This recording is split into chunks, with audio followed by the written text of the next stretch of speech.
आज बात करते हैं बोर के परमाणु मॉडल की। वो आइडिया जिसने हमें एटम यानी परमाणु को देखने का एक बिल्कुल नया और आसान तरीका दिया। तो देखिए, एक ज़माना था जब साइंटिस्ट एक बहुत बड़ी पहेली में उलझे हुए थे। वो ये तो जानते थे कि एटम के सेंटर में एक न्यूक्लियस होता है और इलेक्ट्रॉन उसके चारों ओर होते हैं। पर सवाल ये था कि अगर इलेक्ट्रॉन लगातार घूम रहे हैं तो वो अपनी एनर्जी खोकर न्यूक्लियस में गिर क्यों नहीं जाते। ये एक बहुत बड़ा रहस्य था जो किसी की समझ में नहीं आ रहा था। और फिर इसी गुत्थी को सुलझाने के लिए सामने आए नील्स बोर। उन्होंने एक ऐसा मॉडल पेश किया जो था तो बहुत सिंपल, पर अपने आप में एक क्रांति ले आया। इसे ही आज हम बोर मॉडल कहते हैं। बोर का आइडिया बड़ा सीधा सा था। उन्होंने कहा कि इलेक्ट्रॉन ऐसे ही कहीं भी नहीं घूमते। नहीं, उनके लिए फिक्स्ड रास्ते बने हुए हैं, बिल्कुल गोल रास्ते, जिन्हें ऑर्बिट या शेल्स कहा जाता है।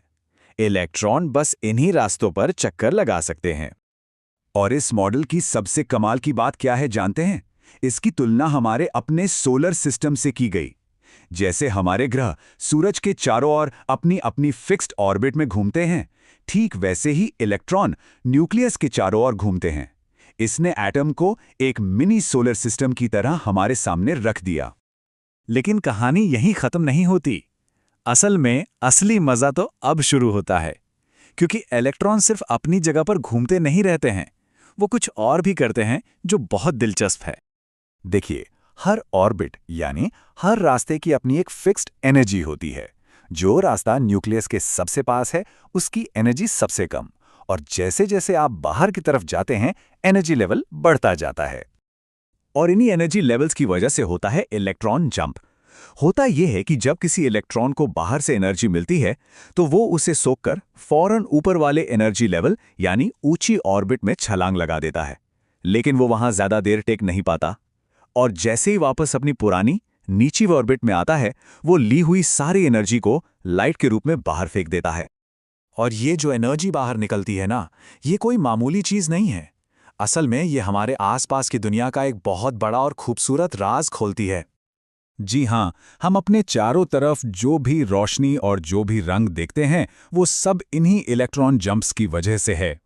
जब कोई इलेक्ट्रॉन ऊपर से नीचे कूदता है तो वो लाइट पैदा करता है। हर एलिमेंट में ये जंप थोड़ा अलग होता है, और इसीलिए हर एलिमेंट एक खास तरह की रोशनी या रंग छोड़ता है। कमाल की बात है ना? अब सवाल यह है कि साइंस तो बहुत आगे बढ़ चुकी है, एटम के नए नए कॉम्प्लेक्स मॉडल आ गए हैं, तो फिर हम आज भी बोर मॉडल की बात क्यों कर रहे हैं? ये इतना खास क्यों है? क्योंकि इसकी सबसे बड़ी ताकत इसकी सादगी में है। बोर ने पहली बार एटम जैसी मुश्किल चीज को एक ऐसी तस्वीर दी जिसे कोई भी समझ सकता था, एक छोटा सा सोलर सिस्टम। और यही वजह है कि आज तक साइंस की दुनिया में कदम रखने वाले स्टूडेंट्स के लिए ये पहला और सबसे आसान सबक होता है। ये आगे की मुश्किल थ्योरीज को समझने के लिए एक मजबूत बुनियाद तैयार करता है। तो चलिए इस विचार के साथ इसे खत्म करते हैं। अगर एक जरा सा एटम एक पूरे के पूरे सोलर सिस्टम की नकल कर सकता है, तो जरा सोचिए इस पूरे ब्रह्मांड में छोटे से छोटे और बड़े से बड़े में ऐसे और कितने ही शानदार और अदृश्य पैटर्न छुपे होंगे जिनके खुलने का हम बस इंतजार कर रहे हैं।